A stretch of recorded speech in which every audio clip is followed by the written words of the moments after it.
want the dub so bad versus team friendship. So I'm like, eh. Yeah. By contrast, right? You think of a Zen interview versus a Marckiemoo interview. Yeah. you've got the most polar opposite styles of mentality that you could ever think of, right? Because Marckiemoo is just the most humble person on the mic. And we're going to be going into game 1 here, where it looks like we've got Onyx Kaya going up against Kaya Ulgrim. So it is really just like Kaya plus your Ulgrim, Taros, or Onyx, isn't it? That's like what we're feeling. North America, I guess. Or I guess your Zerial too, I suppose. But really, no one's really doing it like that though in North America. Besides Bloom Boy. Yeah, but even then, he's doing it with Red Raptor, you know. That's not really right. in this That's team right. comp. Yeah. When you play doubles with the one guy that's like, I'm not gonna play what's meta. I am going to play my main.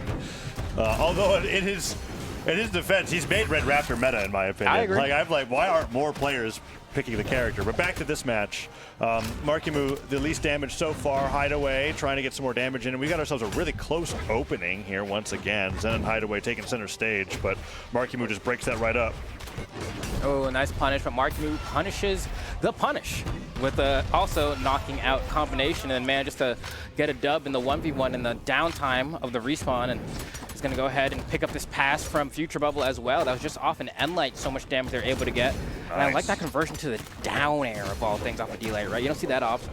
Yeah, I feel like I'm excited to see how Marckiemoo Onyx is playing on the day. He's doing fantastic with the cannon. 2 D-Light airs in a row. Side air is going to send him flying away. Futurebubble, however, does look like he's being focused down and isolated, right? We talked about that in the set earlier today where it felt like Radish may have been the focus, and that's why Balloon Boy was living for so long. Yeah. Here, Futurebubble might be the focus, but Marckiemoo, I never viewed Onyx as the rushdown character when you're playing it in 2s. It's hard to keep up if your teammate is getting isolated like that and taken down very quickly. Yeah, I think that the toughest part about Onyx in 2s is that she's just a legend that doesn't have much range, right? Like no range, you got no gauntlets, speed. No speed, right? You got a side air to get all the way over there. If you're comboing someone, you're basically exiting the premises at the same time. Beautiful down stick from Futurebubble there. But on the other side, I think when you have a player like Marckiemoo piloting the character, he has so much presence on the stage by himself that it really does kind of feel like a bit of a misdirection. And it allows Futurebubble to get openings that you otherwise probably wouldn't be able to get. Yeah, and Futurebubble's held onto the stock as a result of that presence. Okay, Marckiemoo with the recovery, saving Futurebubble once again. Silent Air comes through though, but through all this saving, Marckiemoo's actually caught up in damage with everybody else. It's been hard to get a straight hit for anyone on the screen so far. Neutralite sends Hideaway flying, but it's not going to knock out just yet. Yeah, it's actually, misses the pass. Yeah, I feel like with how much it kind of feels like Marckiemoo has the pressure to force the enemy team to do things, I think Futurebubble doesn't have a lot of leniency for missing these passes. But here we go. I mean, well, they brought it back. They climbed ahead. Barely, though. This is going to be a clean slate. I mean, Futurebubble's an unarmed sidelight away from losing that stock. I can't believe he only survived because that was a friendly fire cannon there. Knockback reduction really holding on to him there. Gravity Castle, D-Light, neutral. Wow, Futurebubble really made the most out of that stock. Yeah. That was amazing. Fantastic damage to get on the way out. And considering how long he was able to survive as well, I think the trade-off was that Marckiemoo ended up kind of losing a stock's worth of damage. But it all pans out in the end here as Hideaway is already red on his final stock. Futurebubble already in the orange though, so it's kind of a race for Marky here to be like, can I get the 2v1 as soon as possible? Futurebubble in a bad spot. Marky needs to save him, manages to draw some aggro there, and then he's going to lose his final stock. Futurebubble needs to hang on. Gonna run to the side, dashes through. Under. That was nice. Zen went for a jump read with the spear and air, and it would have covered as many options except staying grounded there. Sidelight and air downer. Oh my goodness, Marckiemoo. Wait, he was on a fresh stock, and all of a sudden an orange Hideaway finally goes down. Futurebubble, Zen looking for the edge guard, does not get it, and that sidelight recovery will take him down. They clutch game one. Really, I think it's a Futurebubble MVP that game. I think he was given one of the hardest hands to deal with, which was losing a stock and a half at the very beginning, and then having to play defensive while still being there for his teammate the entire time. Marckiemoo, like you said, sacrificed a portion of his presence to make sure Futurebubble could do that, but because he had so much presence, it actually worked out to where Futurebubble got some hits in there, and then they took the lead back and ended up securing the game. That was really well played. It's actually very fun to watch a team comp like Marckiemoo and Futurebubble because I don't think the roles change really much. I feel like with some teams, they'll say that like, no, there's not a support player. We just take turns supporting each other, and I may be the support player in this instance, but throughout the game, I'm not. Yeah, you fight as a team, it's 50-50. Yeah, I exactly. pass, you pass. It's whoever gets the neutral win. But with Marckiemoo and Futurebubble, I'm like, no, Marckiemoo is the aggressor, and Futurebubble is the support. I don't think there's really moments where I'm like, man, Futurebubble is going in right now, and like, you know, that's not a feeling that I generally get. But they're able to isolate Futurebubble a lot easier this time around. He's already gone down. Marckiemoo coming back with a lot of damage here. Futurebubble kind of forced to go in a little bit more because he has the stock lead, but even then, still kind of just playing a little bit more passive, weaving in between these hitboxes and, you know, getting the punches where he can. He's not swinging first, but the blue team is just having a tough time hitting them, and I think that's kind of something that's understated about Futurebubble's ability to play defense sometimes. But although, you know, it looks like Zen and Hideaway are doubling down. Look at it, right? They're doubling down on their game plan. It makes sense. Because they were both in the air after Futurebubble. They are not even like, their characters are not facing the direction that Marckiemoo's on the screen unless he's stacked on Futurebubble. They do not care. It has actually been fascinating to watch. Finally, Markie's able to like get through and Hideaway there because of it.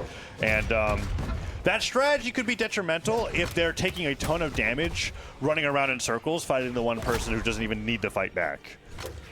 Yeah, no, this is really interesting to watch because, I mean, right, they're obviously trying to gang up on Futurebubble here. Futurebubble, obviously not a helpless player by any means, right? Able to hold his own, able to swing back, able to get passes to Marckiemoo just like that. Yeah. And so because of that, you know, even though I think it's the kind of thing that happens when you're playing twos and, like, you have people who are very well acclaimed in ones and there's someone else who isn't, they're usually able to kind of, like, exploit them in some manner that seems or feels at least a little bit easy. But Futurebubble, you can't underestimate what it means to be a good twos player, man. Ooh, you got me. It too. You got me. That was ambiguous. I thought he was facing forward when he went for that, but he turned it around. I'm sure he did too. Futurebubble ends up going down. Marckiemoo goes in for the double side light. Doesn't get punished for it too badly, and Hideaway takes a ton of damage from those Bogos. Ensig will take him down. Can they get the edge guard on his end? Futurebubble joining Marckiemoo. So far, it's just been Sarah's towards Futurebubble's direction. Okay, yeah, this is extremely close here. But, I mean, Futurebubble and Marckiemoo are hanging on. Hideaway and Zen. Let's talk about them a little bit. Let's see how they're going to be able to try to pull ahead here as Marckiemoo gets a beautiful opening. Zen splits it up. That down take, almost the end of Marckiemuu's second stock. Yeah, Futurebubble makes it back, trying to get those nairs on the way back through. Does not punish Hideaway there. Zen accidentally side airs Hideaway, putting up the neutral lights. Finally hits Marckiemoo. Yeah, but it's going to take a long time before they'll actually knock out. Recovery will take down Marckiemoo. No, Onyx still surviving. And there goes Zen after hitting that recovery, courtesy of Futurebubble getting the revenge hit. Okay, Hideaway trying to juggle around. Oh, the save with the nair right afterwards.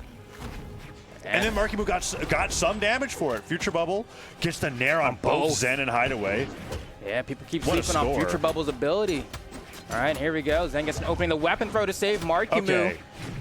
I know we were trying to focus on Hideaway and Zen there, but Futurebubble every single time just seems to have something to save Marckiemoo from these situations. What is he going to do this time, though? Hideaway and Zen, though, they could have this one. Get the edge guard onto Futurebubble, maybe. Yeah, this one's going to be tough to call. Markie's getting a bit of a juggle toward the top. He's going to get caught on the way down. Futurebubble with the weapon throw to go ahead and buy some space. Oh, goes off stage a little bit. That's a little bit too far here. Yeah, they need to stay a little bit closer together. All the way to the other side. And now, like, the game state's precarious enough to where blue team can't just, like, run gun-ho ahead towards Futurebubble and hope that it works. Like, nice. You can see them slowing everything down and the red team taking in favor of this. Marckiemoo was going to dodge, but he gets a wake-up Sair. Nair sends him flying. Oh, and really, Marckiemoo needs to find one down light, gets stuffed out, loses the weapon there as well. This is going to be hard. Both unarmed. This is so tough. Now Future has a side air on the bow. Futurebubble gets through, gets the weapon, and then the knockout goes over to Marckiemoo. This is extremely close. And now, oh, that's so bad. Oh my gosh. Wow. Very unfortunate for Futurebubble there. Tries to go for the delight recovery. True combo on a Hideaway. Ends up hitting Marckiemoo somehow. And Marckiemoo gets caught by the ground pound. The falling hitbox into the floor. What a clutch from Hideaway. Dare ground pound as a finisher. Okay. Wow, I really thought Marckiemoo and Futurebubble were going to be able to close that one. They were playing it. I mean, you know what the difference is? What's that? It's the difference between going for Nair instead of recovery. I think in that situation, it would have knocked out anyway, but let me look. You know, like it can be hard. That was really, what an interesting mix-up, because I think it was for the dodge down. It was for a dodge down or the fast fall down, and Marckiemoo just decided, I want to get back to the ground instead of go up into a hit by another nair, another recovery, whatever have you. Very well played. Good job, Hideaway. I mean, look at the damage on Zen. 697 damage last match. I feel the need to justify my focus on Marckiemoo and Futurebubble a little bit, because I know that I'm speaking as a commentator from their perspective a lot during this set. Right. And for me, it's because the way I feel about this head-to-head is that Zen and Hideaway are stronger. They're just a stronger team, and Marckiemoo and Futurebubble have to like pull out a strategy that takes advantage of like a weakness that they have, because if they did, I'm not saying that if they fought an honest 2v2, I know what you mean, though. I know what you mean. That's why, so like when I'm looking at this, I'm going, oh my goodness. No, Futurebubble's actually running for his life, but he's not helpless. Yes. He keeps saving Marckiemoo when they finally decide to target switch, and then Marckiemoo does just enough damage for Futurebubble to like survive long enough, and then they threw the end of that game, but it was in their control, I think. Yes, I agree. At the very end. And so that's why I'm looking at this, I'm going, wow, they managed to do that for 2 games. Can they keep this strategy up, or is Zen and Hideaway finally going to just like put it to an end and be able to win the game, or is Marckiemoo's presence just that great as a player? It's an exhausting strategy, right? Yeah. It puts a lot of pressure. It's exhausting for both on teams. Futurebubble, yeah. right? Like, I mean, on one side, they're like trying really hard to single out this guy, and for Marckiemoo, since he has so much pressure to go ahead and like try to get this damage and rack it up, Futurebubble has to be on, right? Like, he has to be pinpoint precision with every situation he tries to help Marckiemoo in. Like, they are piranhas when it comes to Futurebubble isolated. Like, yeah, look at this. They're both jumping after him. It's really been incredible to watch his survivability through all of it. Let's see if he can get back this time. And that's the key word, right? Is that despite all the damage he takes really early on, he does tend to survive. And then they end up cleaning up the stocks. Now, he goes down really early on here. Marckiemoo took a ton of damage at the same time. Let's see if Zen and Hideaway are able to really cement an early lead here, or if it ends up coming back into the red team's favor. Yeah, because I feel like this is the kind of strategy that works really good for a best of 3, but for a best of 5, I think it's just hard to keep up. It's just that exhausting. But we're going to see. I mean, Futurebubble already has taken so much damage on his second stock, so it already seems like maybe they need to find something else here, because otherwise, I don't know. It seems like Zen and Hideaway have kind of started to figure it out, right? Right, and that's why I was looking at that last game. I was like, I think they needed this to go up 2-0 so that they could have a chance to clutch one of the games that are coming up next, because I felt like it's going to be a little too tough to come back from. This is a lead for the red team, barely. It's one of those deceptive ones. Marckiemoo could go down, and Futurebubble to a team combo could just lose his stock right afterwards. Let's see if he can land. Sidelight Nair into recovery. That's not even a team combo. That's just a read, right? Yeah. It's a 2-hit true combo into a read on your dodge. And now Futurebubble very vulnerable here going into game number 3. Marckiemoo on the right side of the stage, and they just switch right over to him. Because the one thing I think about this team as well is that Marckiemoo and Futurebubble do have rehearsed team combos, but they never get a chance to do them, right? I mean, it would be an easy way to be like, if they get a team combo, like right there, they try to start, it gets interrupted by Zen.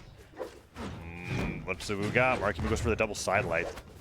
Futurebubble like lands sweating, gets sidelight naired for it. Hits a recovery. He's had so much trouble here on Demon Island in particular. I feel like any platform map would help him with how he's been trying to play, because now they've got him so damaged that like Zen and Hideaway can now comfortably just focus on Marckiemoo. Futurebubble will basically get hit by a stray attack. Like, you could just focus on the guy with 2 stocks at this point.